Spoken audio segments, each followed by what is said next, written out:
Testing. Okay.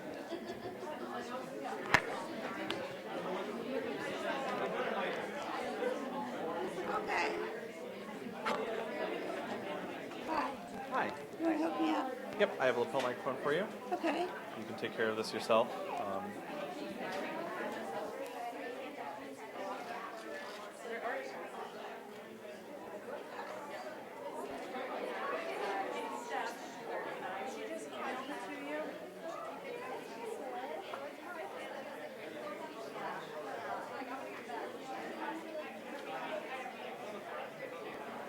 Screen, it's on. We can.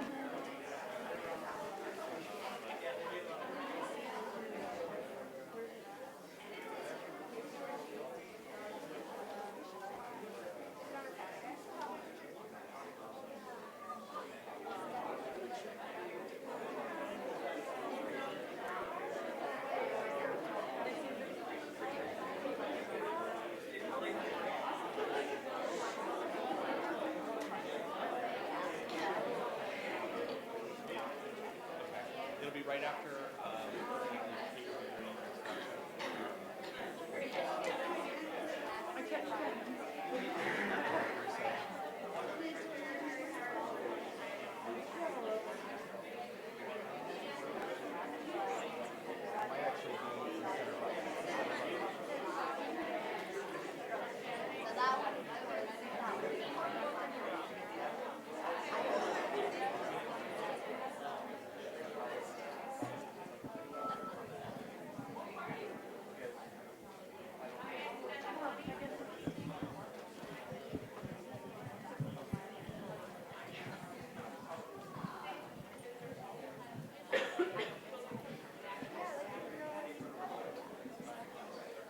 That's a good height.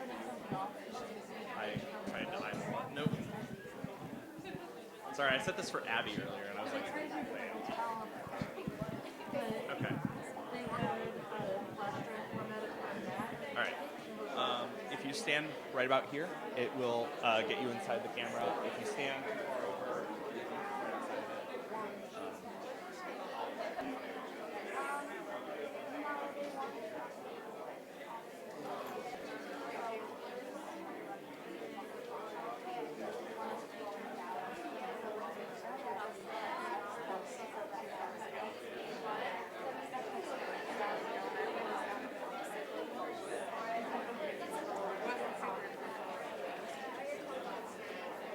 right outside of it.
There's some seats up front.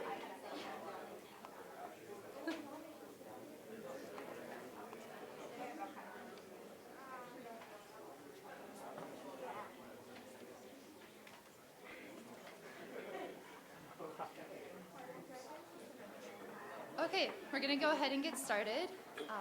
Thank you all so much for coming to our final talk of Darwin Week 2014. We are really excited for this one, as I'm sure you all are too. So we'll go ahead and get started. Tonight our talk is by Dr. Elisabeth Lloyd, called Darwinian Evolution and the Female Orgasm, Puzzles and Explanations. Elisabeth Lloyd received her Ph.D. from Princeton in 1984, and in 1998 she joined Indiana University. Lloyd's early research interests focused around models and confirmation in evolutionary biology. She pursued her theoretical ideas about the natural selection with Stephen Jay Gould and published 2 articles with him. Her interests in philosophy of biology, general philosophy of science, and gender issues are pursued in her book, The Case of the Female Orgasm, Bias and the Science of Evolution. Her writings have been published in a variety of philosophical and scientific journals and edited books. Some of her essays are collected in her recent book, Science, Evolution, and Politics. As well as holding the Maxine and Arnold Tanis Chair of History and Philosophy of Science, she holds adjunct positions in biology, philosophy, and the Center for the Integrated Study of Animal Behavior, as well as being an affiliated faculty scholar at the Kinsey Institute and associated faculty of the Cognitive Science Program. Let's welcome Dr. Lloyd.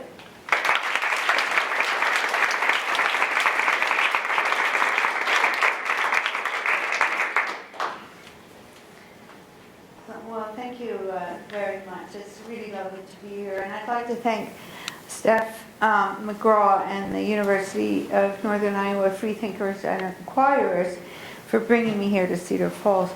It's a great privilege to be here and to be included in your Darwin Week activities you're hosting this year. And I have a story to tell about Darwin and how his ideas have been applied to sexuality.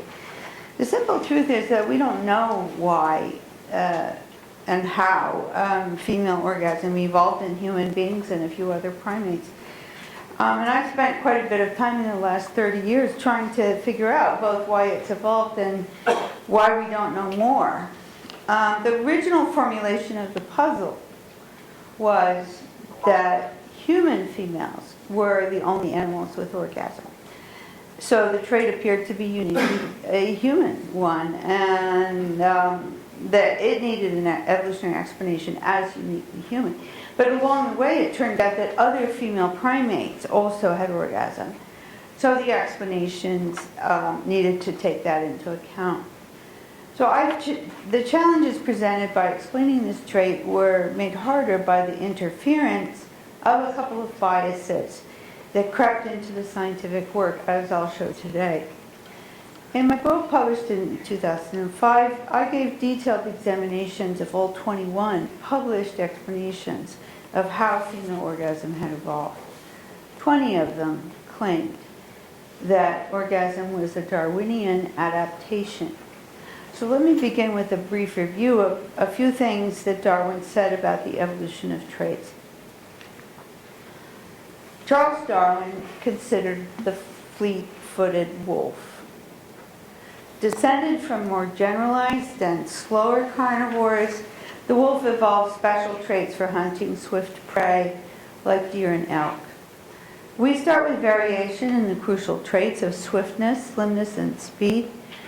And Darwin writes, and because there was a reproductive advantage associated with these traits, as well as variation in the trait, we have the wolf's specialized adaptations for swiftness that contribute to his reproductive success or fitness today.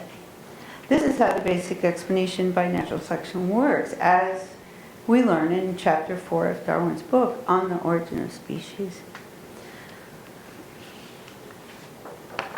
For any model of adaptation by natural selection, we need to specify not only, oopsie, I was looking for the laser, not only the traits, as we see here in this slide, but the hereditary basis, the connection to fitness, and the selection pressure, as I've done here for the wolf case. So let's try to picture how this works. In the ancestral population, we have here the frequencies of the different speeds of wolves, all the way from the slower wolves up to the very fast wolves, and we have a wide distribution of the trait in the ancestral population. There's a lot of variety in the population. But now we turn to what the population looks like after selection has acted. Over many, many generations of selection on the speed of the wolves. As you can see here, there's hardly any slower wolves, and there's hardly any medium wolves. Many generations have acted to make all the wolves very fast. This is because selection has produced this adaptive peak in the population, a peak in the distribution of wolves around this very fast speed. Well, it's really metatarsal to femur ratio, which correlates to land speed, but we're going to take that as given. So now we're going to ask the question considered for today. Is female orgasm an evolutionary adaptation like speed in the wolf? When we think about female orgasm, it first seems perfectly obvious that the trait is an evolutionary adaptation. Women who have orgasms will want to have more intercourse, and more intercourse leads to more babies. Thus, female orgasm will be an adaptation evolved through natural selection, which explains why it's spread in the human population. Unfortunately, the basic premise of this explanation is not true. Women who have more orgasms do not have more intercourse. It might be that women who experience more sexual excitement have more intercourse, but sexual excitement is not the same thing as orgasm, as any woman can tell you. More importantly, women who have more orgasms also do not have more babies. In fact, there is no genetic correlation between the ability of women to have orgasms and their success in leaving offspring. Thus, there is no known tie between evolutionary fitness and female orgasm. Also, if this explanation were true, the obvious one, wouldn't we expect to find the human population would be full of women who are fully and easily orgasmic with intercourse? Yet only between 6 and 15% of women reliably orgasm with intercourse, as established in both recent genetic studies and across a span of 80 years of sex research. So the simple and obvious explanation is simply and obviously conflicts with the evidence. But the evolution of female orgasm is an important puzzle to work out because it has real consequences. For instance, an evolutionary account of female orgasm is used to underpin a notion of the normal function of female orgasm. More specifically, an evolutionary notion of normal function is used for the Diagnostic and Statistical Manual of the psychiatric profession, the DSM-4, and now it's the new one, the DSM-5, by which sexual disorders are diagnosed. The business of deciding whether or not women are normal based on their orgasmic performance, according to some evolutionary adaptive accounts, has arguably been very destructive, since it has held them to an unreasonable standard, as I'll show you. But in evolutionary science, there is no single accepted evolutionary account of female orgasm. Thus, no notion of normal function, if it has any at all. So let's start our survey of evolutionary scientific explanations of the trait by examining a very popular adaptive explanation, one that serves as the basis of 11 of the 21 evolutionary explanations that I looked at for female orgasm in my book. It's based on the notion that a male-female pair bond is adaptive, and that female orgasm helped with pair bonding. Pair bond is an enduring attachment, usually monogamous, between a particular man and woman. The pair bond is supposed to be adaptive for several reasons, especially in that it helps with the raising of the very dependent human infants. Quote, the vast bulk of copulation in our species is obviously concerned not with producing offspring, but with cementing the pair bond by providing mutual rewards for the sexual partners, end quote. Now the quote is from Desmond Morris, one of the leading pair bond theorists. Even though he was a scientist working in other areas, and his book, The Naked Ape, was a popular book, this work was very influential on other scientists who adopted his pair bond view. So more specifically, the female orgasm is an adaptation to reward the female to participate in frequent intercourse, which itself is an adaptation to reward the male to stay in the pair bond, which is the main adaptation to help raise the offspring together and have the male provide protection and food for the mother and the offspring. So those relations between traits are represented in the first three traits in this pair bond selection model. Orgasm with intercourse, frequent intercourse tied to orgasm rate, and the strength of the pair bond tied to frequent intercourse. This is like the Wolf model you saw before, with its traits, hereditary bases, and selection pressures. Morris adopted the Masters and Johnson model of sex, under which the clitoris receives indirect stimulation from intercourse. And on Morris's account, such stimulation during intercourse leads almost always to orgasm for the woman during intercourse. But there's a problem with this explanation, as some of you, perhaps most of you, may know. As I mentioned before, women's orgasm does not always occur with intercourse, as these pair bond theorists say that it does. So let's take a closer look at that evidence. Go back to the wolf and its evolution of speediness. Here we have the effect of selection on the population of wolves over time. And remember, selection pushed the population of wolves into all being speedy. We can see the average wolf speed is very high after selection. Population is concentrated at the peak speed. Now, compare this to the trait of orgasm with intercourse among women.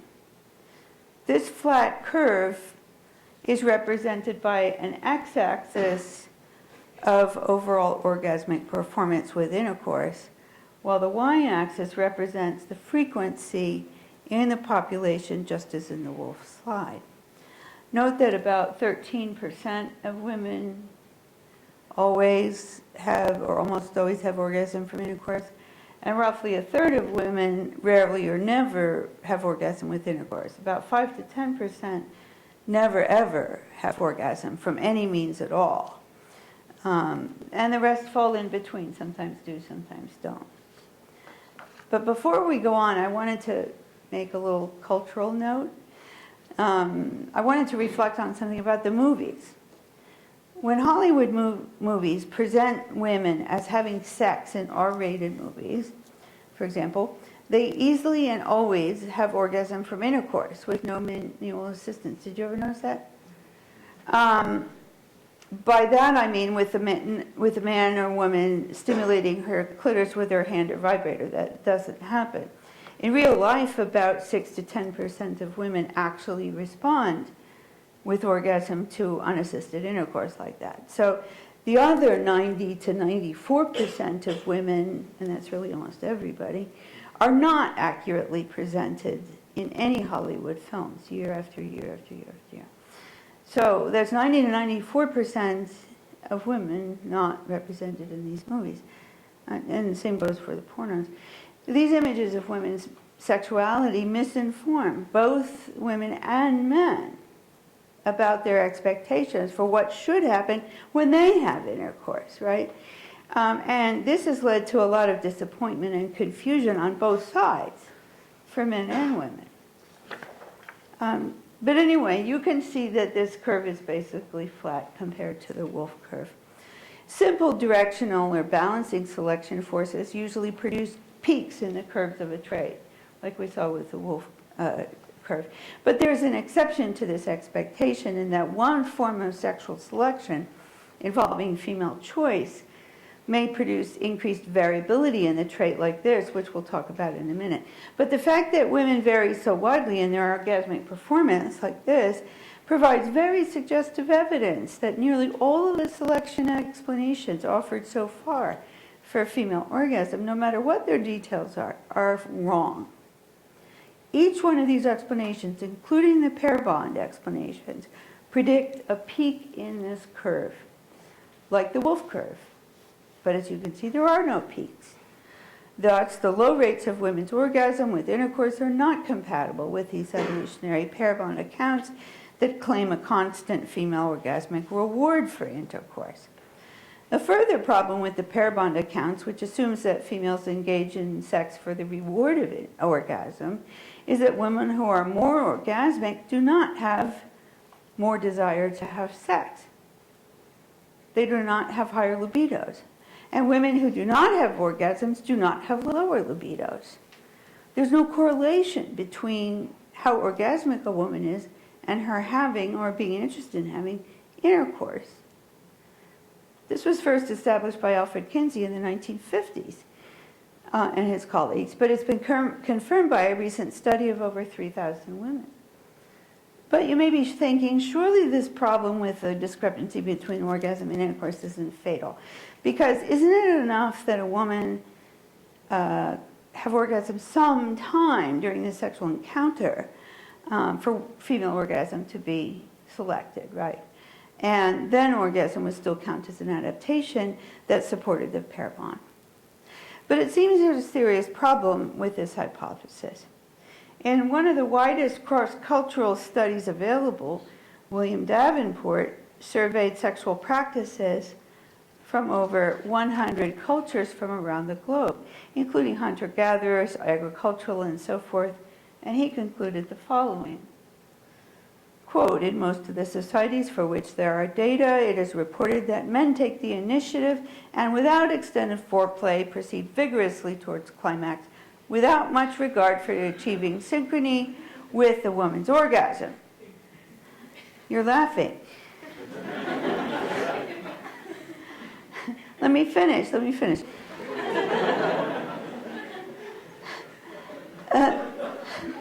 Come on. Again and again, there are reports that coitus is primarily completed in terms of the men's passions and pleasure, with scant attention paid to the woman's response. End quote. There we go. So actually, Kinsey and his colleagues came to a similar conclusion about American sexual practices in the mid-20th century, and the recent cross-cultural study of Lauman et al. From 2005 also confirms this female non-orgasmic trend. So this is not, Davenport is old, but Lauman is new. Thus, there's a grave evidential problem with all 11 pair bond accounts. They're not compatible with his sex research. So what drove the scientists into this flawed explanations?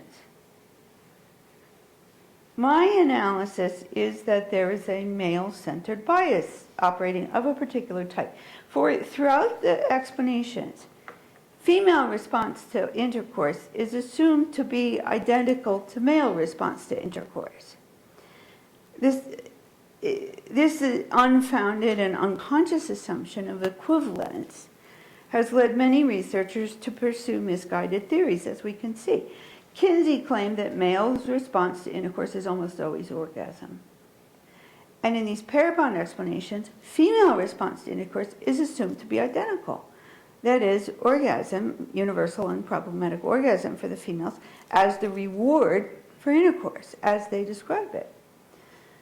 Now, male-centered bias, as it's defined, involves looking at things from an exclusively male point of view and subsequently neglecting a distinct treatment of a female point of view.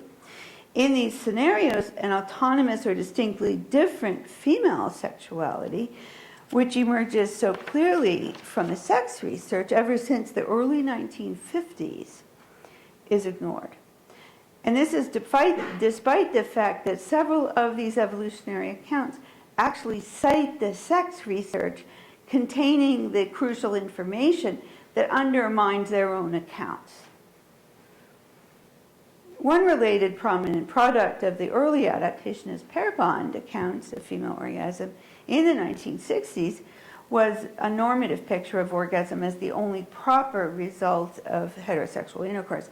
So in other words, since women's orgasm was an adaptation evolutionarily designed as the proper response to heterosexual intercourse, those women who did not have orgasm with intercourse were clearly not functioning properly or normally.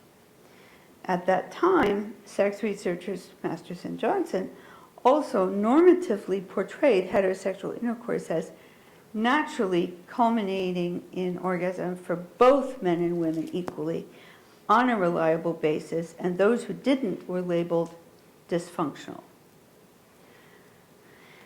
And here's the kicker. They actively imposed this picture on their data by only employing women in their experiments who always had orgasm with no hands intercourse, thus radically biasing their portrait of female sexuality and female orgasm.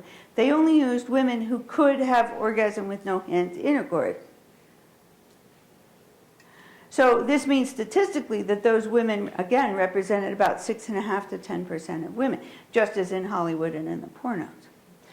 So I'm not a believer in deriving social norms from biological findings, whether they're about adaptations or not, but it's simply a fact that people routinely just do that. In this light, then, it's important to think about the message that will be sent by a given evolutionary theory. The Masters and Johnson picture of, quote, normal heterosexual sex was taken up by Morris and all the other pair bond theories. And by the way, the series on TV is inaccurate, that they're showing the actual phallus used by Masters and Johnson in their experience did not vibrate.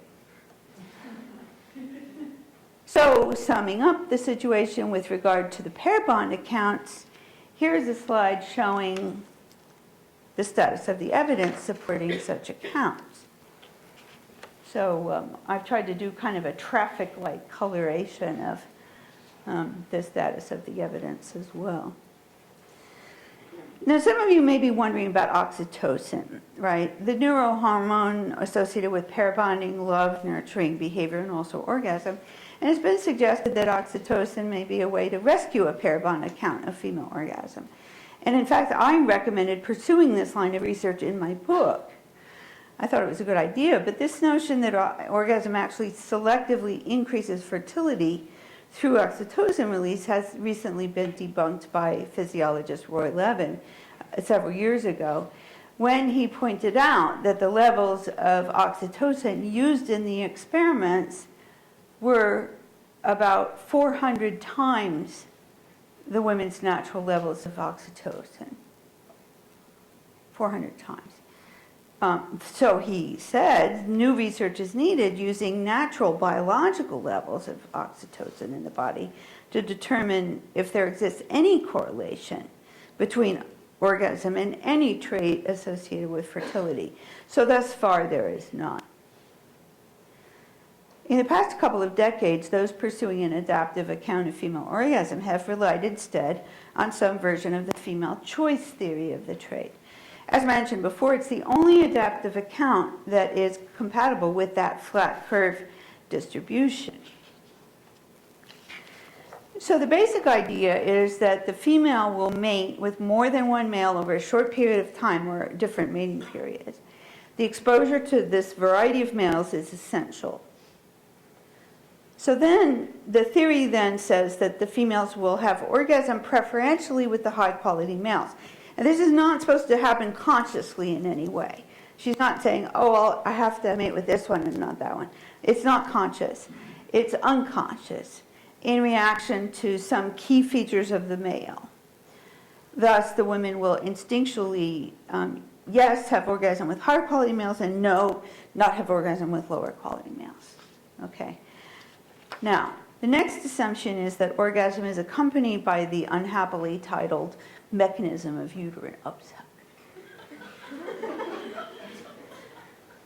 Now, this makes it more likely that the female will be fertilized by the higher quality male, thus leading to higher fitness for her through more and better, fitter offspring. Now, I want to emphasize that the key to this claimed female choice selective mechanism is that the orgasmic women are required to respond with orgasm only sometimes during intercourse, so that uterine upsuck and therefore fertilization happens preferentially, yes, with high quality males and no with lower quality males. This type of female choice sexual selection can theoretically produce this flat curve of trait variation like the one we see for orgasm with intercourse. However, as the population geneticist modeling the case emphasized. The flat curve is only produced by female choice in this scenario, provided that the force of selection is strong. But it's very important to note here that two essential parts of this explanation have positive evidence against them. Click. There we go. Here's the picture of the state of the empirical evidence of the female choice selection model. You can see that the model fails miserably according to the evidence we have today. So I want to go over this in a little bit of detail because this is the most widely believed and widely taught in universities explanation for female orgasm out there today. This is taught all over the country, all over the world, as the right explanation for female orgasm. I'd like to draw your attention to two aspects of this adaptive model. So under this theory, female orgasm is accompanied by uterine upsuck, the sucking motion of the uterus. This uterine or sperm upsuck theory is an old piece of folk wisdom going back to the ancient Greeks, but it has never enjoyed any real evidential support, although people have been seeking scientific evidence to support it for at least 65 years. There is actually evidence against it from a set of nicely designed experiments done by Masters and Johnson in 1960s, in which it didn't matter the women that they picked. Nevertheless, the upsuck hypothesis is very widely believed by lay people, especially due to a deceptive narration of a video shown on TV, and it had achieved widespread acceptance among scientists, such as in the 1990s, through the work of a couple of biologists, Robin Baker and Mark Bellis, published in 1993, which claimed to provide empirical evidence supporting upsuck. But look at their data. In one data set, and this was right in the table, I presented it graphically instead of in the table. In one data set, they have 1 out of 11 couples presenting 93 of the 127 data points. That's nearly 3/4 of the data for the experiment. 4 out of the other 10 couples provided 1 data point each. That's 3% of the data, and so on. By extrapolating to the population at large, based primarily on the results of a single subject, that's one woman, it violates badly, very badly, standard statistical practice. So in the end, Baker and Bellis's data throughout the paper, when you examine them, are statistically worthless, and no scientific conclusions can be drawn from them. But many dozens and even hundreds of adaptationists nevertheless use this paper to support their conclusion that female orgasm was an adaptation. The human evolution field's instant acceptance of this paper and its continuing use of this paper in lectures and teaching, as well as research for 12 years, basically until my book came out highlighting its flaws when they basically backed off, was an excellent example of adaptationist bias, and here's the second bias, getting the better of scientific judgment, or indeed the application of normal statistical standards. Adaptationist bias consists in favoring adaptive accounts over non-adaptive accounts without good reason for doing so, or indeed against the evidence. And some adaptationists, we'll get to this a little bit later, such as David Putz and Kaitam Dawood, are still citing this Baker and Bellis paper, despite their having given no real defense of the paper against the critiques I just gave.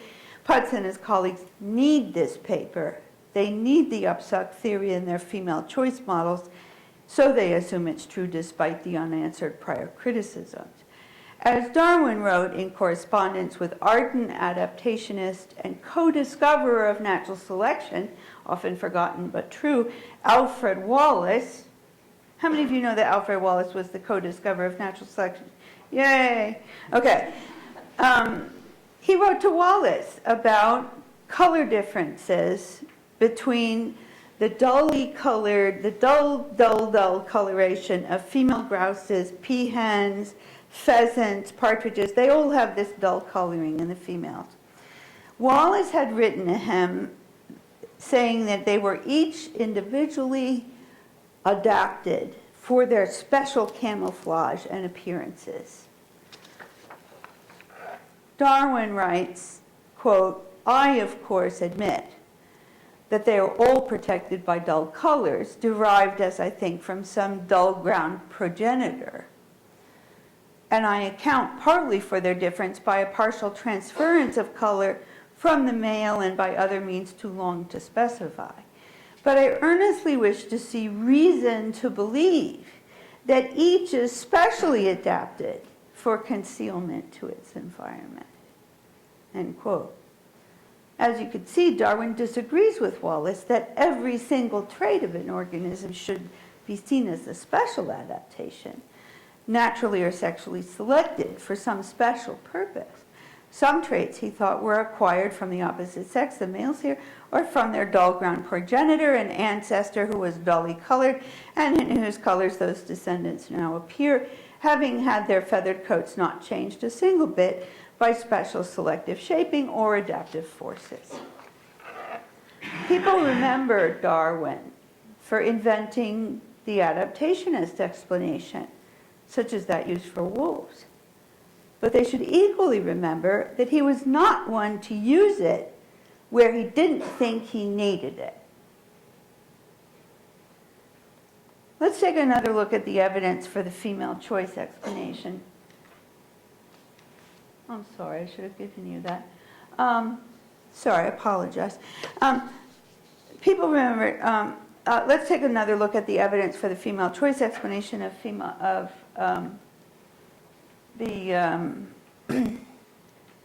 explanations with this in mind. Putz and colleagues appealed to the oxytocin literature in their 2012 paper to claim that female orgasm causes increased fertilization, despite the fact, again, that Roy Levin debunked this claim in 2010 by noting that the experiments used 400 times the natural levels. Conveniently, Putz and colleagues don't cite Levin's paper. But that is more a question about the journal's review process, I guess. So let's take, again, a closer look at the requirement that women have orgasm preferentially with high-quality males. According to Putz and colleagues, women respond with orgasm in intercourse more frequently with males who are more masculine, dominant, and attractive. They determined this by studying 110 heterosexual student couples at a northeastern U.S. university. 108 of the men in the couples were white, and they included one Hispanic and one Filipino man. I'm sorry, not really what you'd call representative of humanity at large and making an evolutionary claim about all human beings, but never mind. They took photos of the participants' faces, had them complete pencil and paper questionnaires in private about their own attractiveness and, for the women, their partner's dominance and masculinity on a 10-point scale. The men rated their own attractiveness, dominance, and masculinity, and their partner's femininity, also on a 10-point scale. My worry with experiments like this is that they include a tremendous amount of culturally influenced traits without really meaning to, right? While treating these traits as biologically determined, and they call these traits objective in their study. Nonetheless, so needless to say, using a 10-point scale for attractiveness ratings is itself what I would call very culturally loaded. She's a 10. For example, it's been shown by social scientists like anthropologists and sociologists that our ideas about what is feminine and what is masculine vary a great deal according to our social and cultural backgrounds. So it's problematic when traits like this appear in an evolutionary biological story that assumes they are biologically determined and objective. In addition, Putz and colleagues also asked their subjects sexually explicit details, such as you see here in this slide, which I'll give you a moment to consider.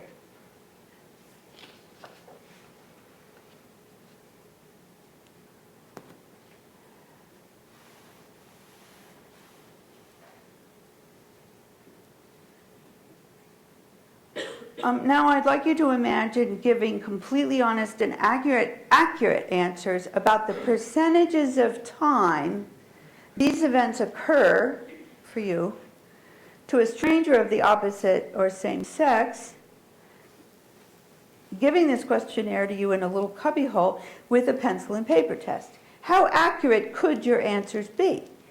If you're heterosexual, wouldn't you instinctively try to impress that person, male or female, by filling out the answers in a particular way, sort of instinctually? Everything we know about psychology says you will. In any case, never mind. Putz and his colleagues draw the following conclusions from their study. That's my emphasis.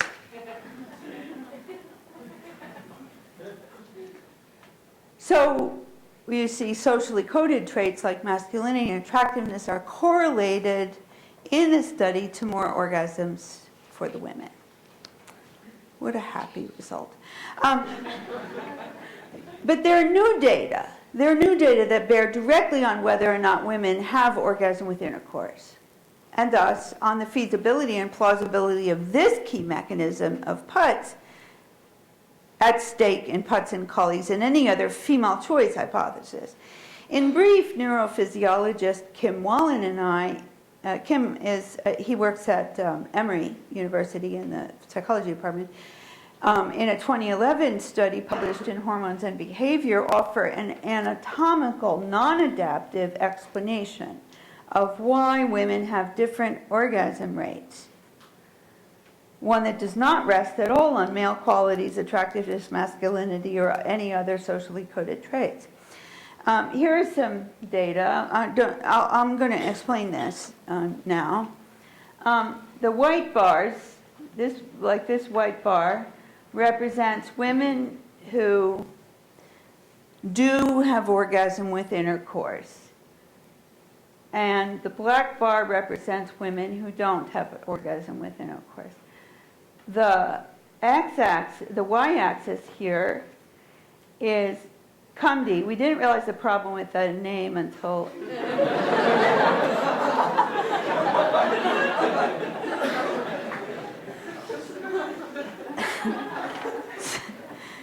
or at least I didn't realize the problem with the name. Maybe Kim realized the problem with the name, but I didn't. This stands for clitoral urinary meatus distance. It's the distance between the clitoris and the urinary opening, which kind of stands in for the vaginal opening, which is really hard to measure. So it's meant to be kind of a distance between the clitoris and something near the vaginal opening, right? Distance. So this is, and so as you go up, it gets longer. So this is 3.5 centimeters. And this is only 1 centimeter. This is 2 centimeters. These are the women who always have orgasm with intercourse. These are the women who do not ever have orgasm with intercourse.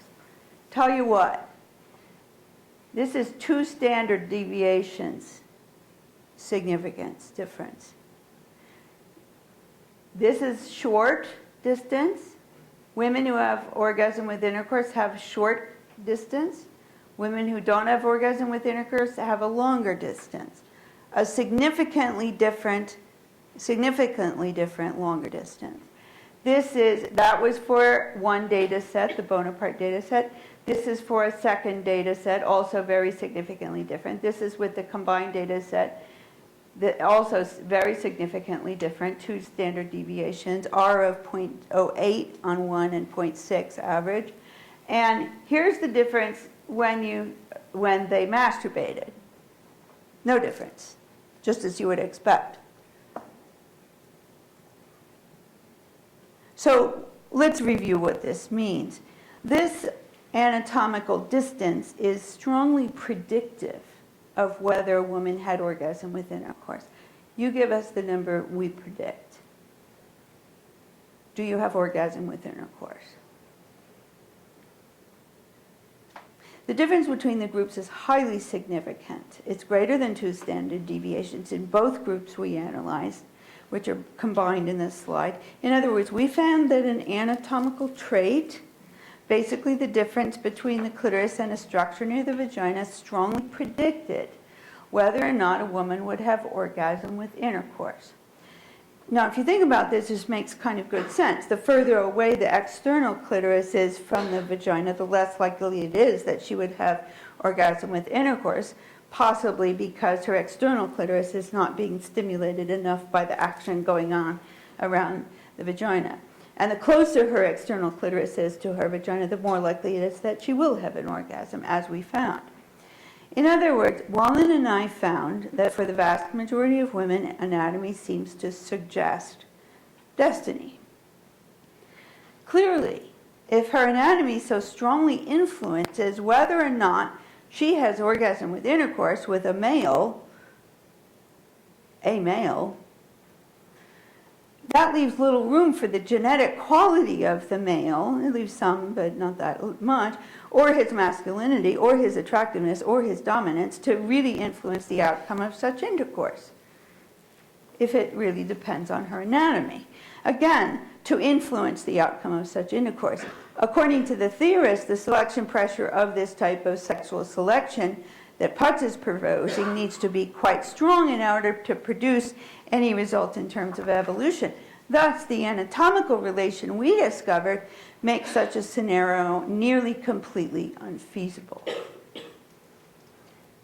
So, just because the adaptive accounts of female orgasm have largely failed, don't think there isn't an evolutionary account available. Some such explanations focus on the development or the embryology of the organism. Darwin called attention to this type of evolutionary explanation in his discussion of the joining of the bones in the skulls, called sutures, in birds and reptiles. So this is a king snake skull. And you can see the sutures here going this way, crosswise, and down. And this is a human infant skull. Sutures going this way and down. They're the same sutures in both skulls. Now, the similar joinings and joinings or sutures in the skull of a human infant, the joinings had been proposed to be a special adaptation for birth in mammals, including humans, like us, since they made the skull more flexible and compressible to go through the tight birth canal. It was proposed as a special adaptation, but Darwin replied, quote, "The sutures in the skulls of young mammals have been advanced or proposed as a beautiful adaptation for aiding parturition, which means birth, and no doubt they facilitate or may be indispensable for this act. But as sutures occur in the skulls of young birds and reptiles, which have only to escape from a broken egg," yeah, he's being a little bit sarcastic here, "we may infer that this structure has arisen from the laws of growth," that means embryology, the laws of growth, "and has been taken advantage of in the parturition, the birth of the higher animals," end quote. So in other words, the sutures in the skulls of young mammals may be essential for helping them squeeze through the birth canal, but it is not their reason for existence. Rather, the sutures came into existence because of the necessities of development, going all the way back to the reptiles.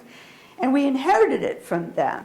And the uses to which the sutures are later put by evolution are bonus side effects. For a related evolutionary challenge, consider the problem of why male mammals have nipples. I know you have. So that's the last dirty joke I'll give you. Nipples clearly provide a reproductive advantage to female mammals. and that they ensure reproductive success by providing the means to feed the offspring. But there's no known contribution to fitness for the males. The evolutionary explanation for the existence of male nipples is based on the development of the embryo. Males and females share the same basic embryological form at the beginnings of life. They start off with the same basic body plan, and only if the chromosomally male embryos receive a jolt of hormones during about the 7th or 8th week of pregnancy do any sexually distinguishing characteristics visibly appear. There may also be a role for specifically female hormones and developmental cues, but people are still working on that idea. In females, nipples are adaptations. They were actively selected for, but males get them for free. This sort of explanation is called developmental or non-adaptive. Male nipples are seen as developmental byproducts of adaptations. A parallel explanation was offered by anthropologist Donald Simons back in 1979 for female orgasm. Females have orgasm because orgasm was strongly selected in the males, and both sexes share the same common form in the womb. So in males, orgasms are adaptations. They were actively selected for, but the females get them for free. Again,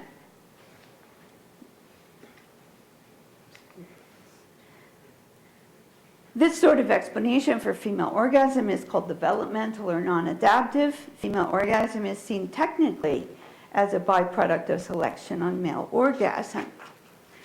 So the way this works, you see the early embryos, genetical tubercle up here, this is in both sexes, with the green circle, which turns into the penis on the male. Oh, God. Okay. The penis on the male on the right, and the clitoris and the female on the left. These organs with common embryological origins are called homologs. The tissues involved in orgasm for males and females are also homologs, so they come along with this.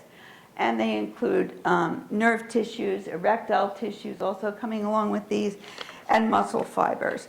So females get the functioning orgasmic tissues through this embryological connection and are often capable of having orgasms under the right conditions of rhythmic stimulation. There's a variety of evidence supporting this byproduct account of female orgasm, but it's encountered a great deal of resistance. Part of this is surely the name. Feminist sex guru Susie Bright commented that calling it the byproduct account made female orgasm sound like a can of Spam. So I've renamed it the Fantastic Bonus Account. And I was visiting Italy last year talking about this very thing, and I realized that its real name in Italian was called the Fantastico Bonus Account. Which is even better, but I can't say that in America, though. In considering the evidence for the byproduct account, fantastic bonus account, we remember that first, the common origin of the genetical tubercle and all the homologies of all those nerve fibers, erectile tissues, etc., all count in favor of the fantastic bonus account and consist of its basis. Moving on, Simon's account accords well with the data about human female sexuality. Strikingly, I bet you never thought about this, females masturbate through direct stimulation of the clitoris, which is the parallel organ to the penis, and not through simulating intercourse or pretending to have intercourse alone, just as we would expect on the byproduct account. Similar stimulation to parallel organs yields orgasm for both sexes. I'm not saying there's no vaginal stimulation, I'm saying it's accompanied by clitoral stimulation. So it also explains the low rate of reliable female orgasms with intercourse, which becomes quite predictable under Simon's developmental hypothesis. The reason these orgasms are so relatively infrequent is the straightforward lack of appropriate necessary rhythmic stimulation to the homologous organ to the penis. the clitoris, something that Alfred Kinsey commented on in 1953. Thus, women's orgasm with intercourse would not be considered to have an evolutionary function or role. And women who did not reliably have orgasm with intercourse, that is the majority of women, and even including women who didn't have orgasm at all by any means, that 5 to 10%, would be considered medically and biologically normal. This is one of the potential virtues of the fantastic bonus account. A variety of descriptions of female sexuality, uses and response are opened up by the view. The long struggle that feminists have undergone to separate the definition of women and their sexuality from their reproductive role can be partially achieved through this analysis. While we're talking about orgasm with intercourse, I should mention my results with Wallen here of the correlation of orgasm rates with comedy, the seemingly unselected anatomical correlation. In addition, Simon's general thesis is also supported by the non-human primate evidence. For instance, female stump-tailed macaques have been shown to have orgasms by hardwiring them up to detect the orgasmic response, showing that they have the distinctive contractions of orgasm and other bodily markers characteristic of orgasm. But there's two fascinating things about these orgasms. The first is that most of them occur when one female climbs on the back of the other female and rubs her clitoris against the other one's back, thus providing the direct rhythmic stimulation of the clitoris desired for orgasm. A few of these same females also have orgasms during copulation, but these rates tend to be quite low. I know this sounds incredibly kinky. I'm telling you monkey sex kink stories, but I can't help it.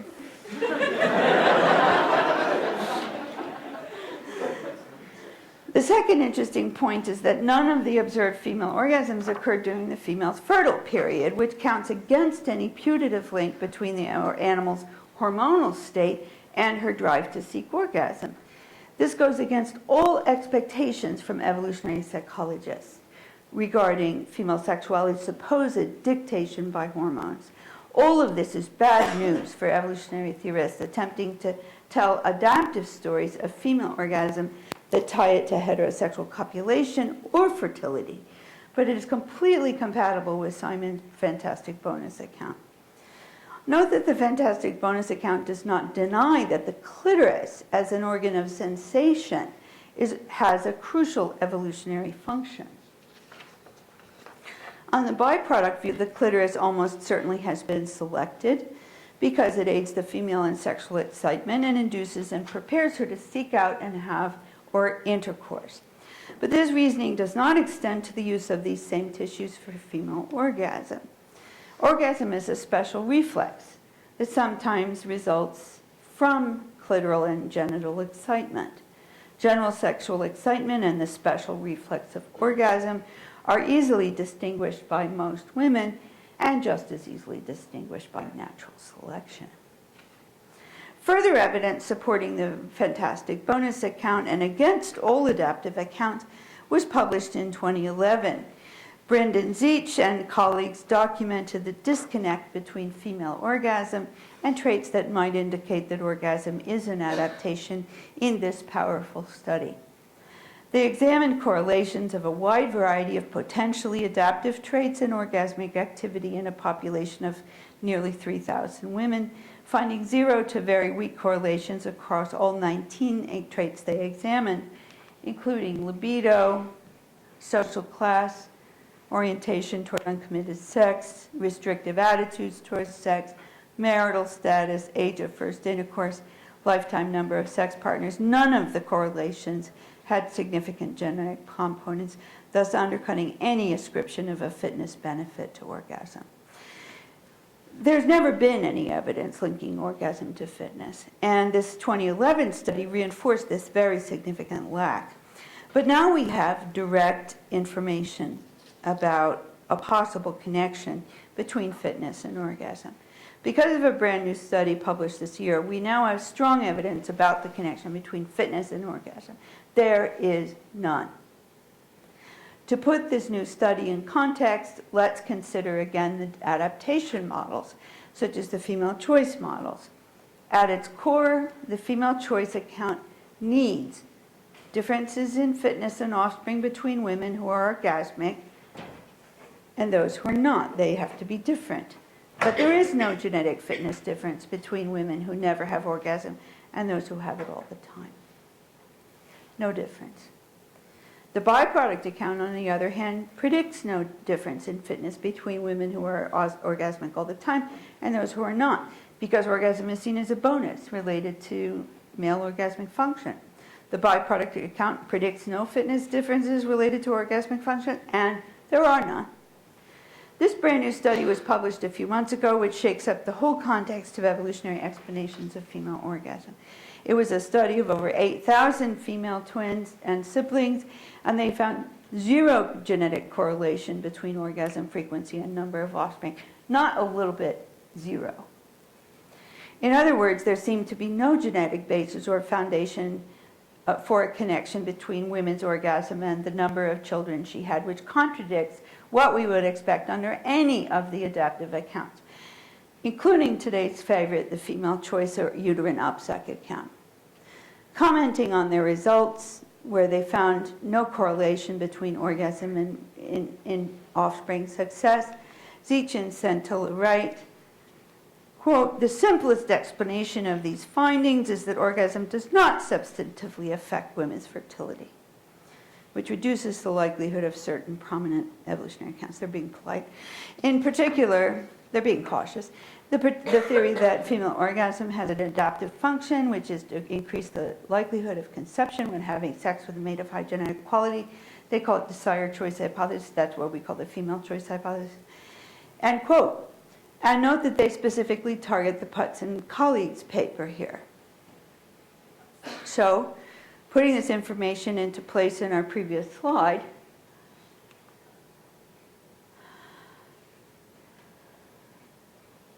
here in the connection to fitness, where we have evidence against this from over 8,000 women, we look at the female choice hypothesis, the only adaptive account being actively pursued today, and see that it is facing extremely substantial theoretical and empirical hurdles before it could be accepted as a plausible theory of female orgasm. With this new evidence in hand, these hurdles now appear to be even higher than ever.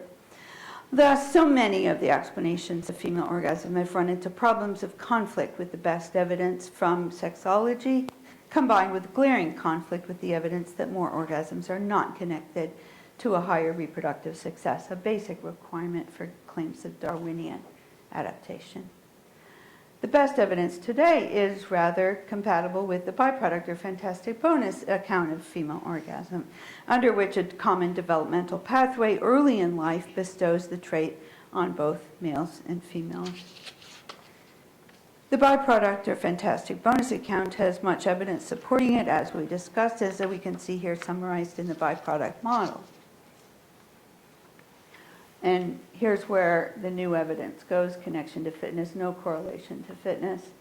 I'm putting the Cumdy slide as fair evidence because we don't have that followed up on or confirmed, although we're working on with some new people on that. So you've seen and compared the evidence for these two models.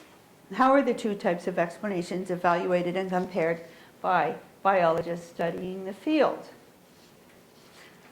Here's what I see as the state of evidence overall.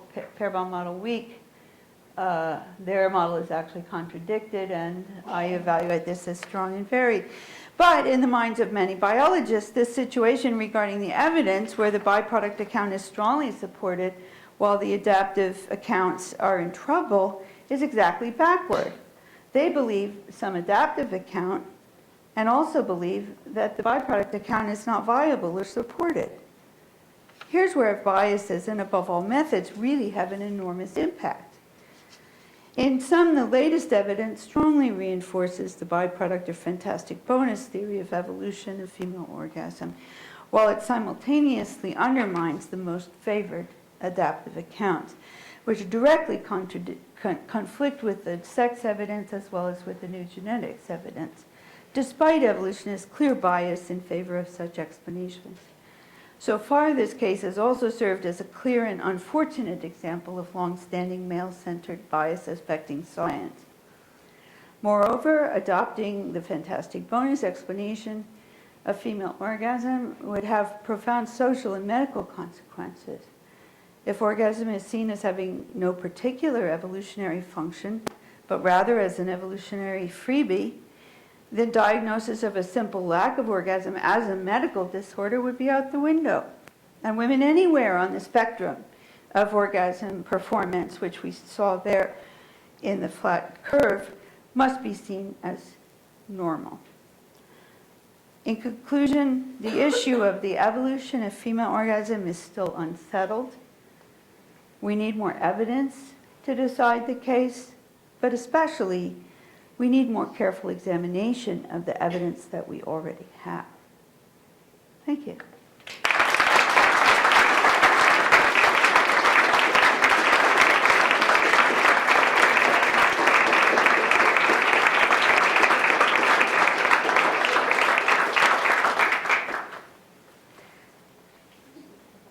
Okay, so I have time to take a couple of questions, if anybody has some questions. Yes, in the back? Could you elaborate? You said that the presence of the clitoris was selected for because it increases sexual excitement, but that having an orgasm is not selected for because it doesn't increase the rate of sex. So is there not? Why is the clitoris there if it's not to provide orgasm and thus increase the rate of sexual intercourse? Well, the clitoris, you'll find that clitoris appears throughout the primate order at the very least, and in fact dogs also and cats also have clitorises and so forth. They're very common in mammals. I don't know exactly how widespread they are. But certainly among a lot of primates, clitoris has been observed to have the animals participate in what appears to be sexual excitement, while these animals only infrequently have orgasm, if ever in their lives have orgasm. So the notion that in order to sort of talk about the clitoris in relation to orgasm, you need to show that the clitoris in order to show that the clitoris justification is related to orgasm, it's sort of backwards, because the clitoris has already been there all along with relation to sexual excitement. Its evolution sort of upscaled to produce orgasm in a few primates is the exception rather than the rule. And so it's that we're referring to when we say that the clitoris has been not just selected, but that it has some kind of balancing selection or directional selection to keep it where it is, to keep it sort of hyped up where it is, to be sensitive and to be an organ of sensation, to promote participation in sex. Yeah. To me, I thought the byproduct model was absolutely convincing. That made the most sense. Out of the models that you described. I'm just wondering why there's I'm not a scientist, but I'm just wondering why there's so much friction with this model being. I mean, how recent is this idea? That's a good question. So the question is, why the resistance to the byproduct model? How recent is the idea, and why did it get so much resistance? I think the answer really lies with what is the kind of paradigm that had been used in understanding both animal evolution and human evolution, which came from Darwin, which is an adaptation model. So you always look for adaptations and you view everything as an adaptation. People had leaned very hard on that model, even though, as I showed you, Darwin thought that there was lots of stuff that wasn't an adaptation. He thought it was a mistake to think that everything was an adaptation. But unfortunately, that thread of his thought was not as picked up in popular biology in the 1960s. And so that thread of Darwin's thought was not as well respected in the 1960s and 70s when these guys were writing. So the byproduct view was introduced in 1979 by Donald Simon. So it's been around for a long time. It's been as disrespected for a long time. People dismissed it as being a negative view. They thought it was a loser view because they equated it with giving up. And you can see in the writings about it, the authors that wrote about why the byproduct view was wrong basically said it's too early to give up on an adaptive view of orgasm. We're not ready to give up and accept a byproduct view because they saw the byproduct view as not having a positive causal story, but rather as being a negative view that is a loser view, is a giving up, it's throwing up your hands and saying, I can't think of an adaptive story. No adaptive story works. I'm just going to give up and say it's a byproduct. And that's what their view was, and that's why they had a lot of opposition to it, because they saw it as a loser move.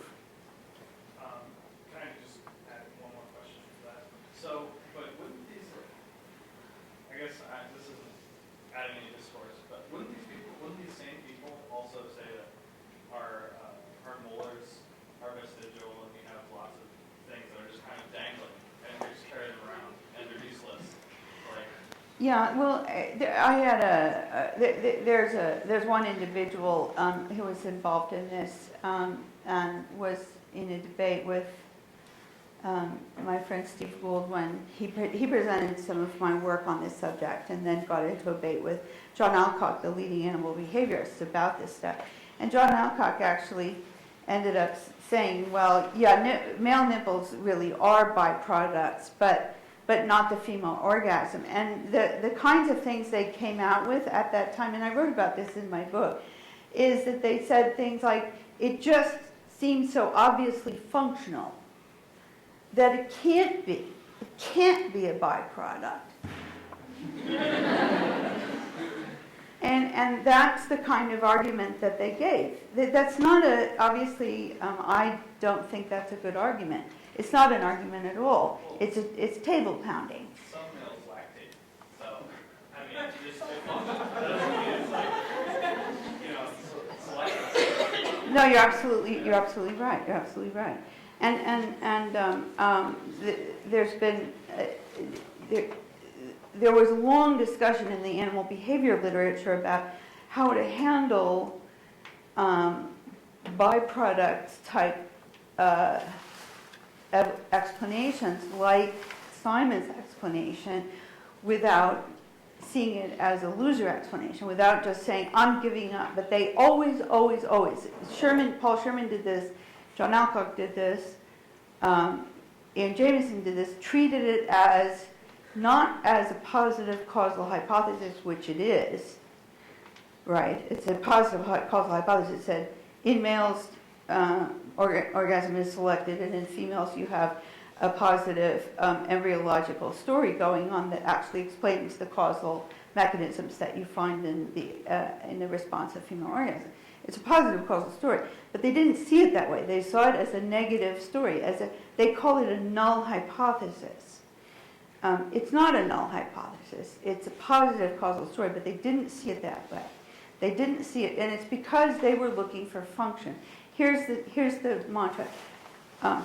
I'm a researcher, and I'm an evolutionary researcher. I'm working in evolutionary biology, and I say, what's the function of orgasm? What's the evolutionary function of orgasm? And the answer is, there is no function, it's a byproduct. That's not an answer to the question. You see, that's not an answer to the question. So that's never going to be an answer to the question.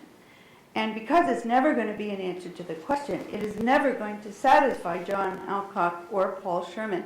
And they're going to pound the table and say, that's not an answer to the question. It's a loser answer. It's a loser answer. That's not an answer to my question. And that's not a real evolutionary account. And they actually said, the byproduct view is not a real evolutionary account. They actually said that. and I've got the page numbers if you want, but and this is what it's all about, is their framework of asking questions said, either you give me the function or you're not doing evolutionary biology. Now, I happen to think Darwin is applicable to this. Darwin wrote to Wallace and said, I like to do evolutionary biology and not always ask the function question. I think that it's appropriate to not assume that everything is functional. I like to think that some things are just there. They weren't specially adapted. Each peahen did not actually get their coat specially, what's not a coat? Pelt, no. What's it called? Plumage. Specially adapted for its environment. That did not happen. That isn't what happened. So this idea that you get special adaptation for everything, that you have to use special adaptation for everything, is the assumption behind the opponents here. And they're the opponents of the byproduct view. That's who the opponents of the byproduct view are. And that's what Putz is. Putz, I can, actually I might have that slide.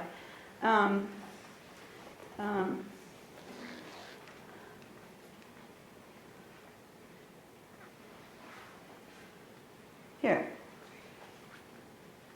This is Putz in 2006. This is his vote of future confidence, right? He said, okay, there isn't one now, but there will be in the future, and I'm going to produce it. Right? Yeah. So it's a good question. Yeah. Where are you going with your research now? Wallen and I are working with a new group that has a bunch of MRI images of women's genitals, so we can do precise measurements using the MRI images. And we're applying a survey that we've fine-tuned before to the women there. So we've got over 100 women in that sample. We're going to be able to add some more women to our sample, do a second study for the CUMD work. So that's the main thing. The other thing that I'm doing in my theoretical research is investigating this kind of what I call the logic of research questions. So how much are you limiting yourself if you ask what is the function of this, and then don't take no for an answer? And if somebody says it doesn't have a function, it's a byproduct, and you say no, it has to have a function. I asked a function question, give me a function answer. Or you say you ask a different question, namely, what evolutionary factors contributed to the form and distribution of this trait? I think we're pretty far over 8 o'clock. So let's thank Dr. Lloyd one more time.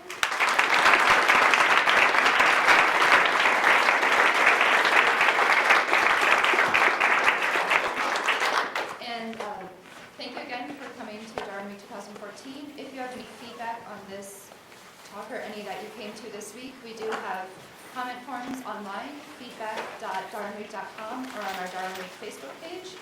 Also, if you would like to continue the conversation, I'm sure there are a lot more questions. We are heading to Bex on the Hill for drinks and conversation, so love to see you there. Thanks again.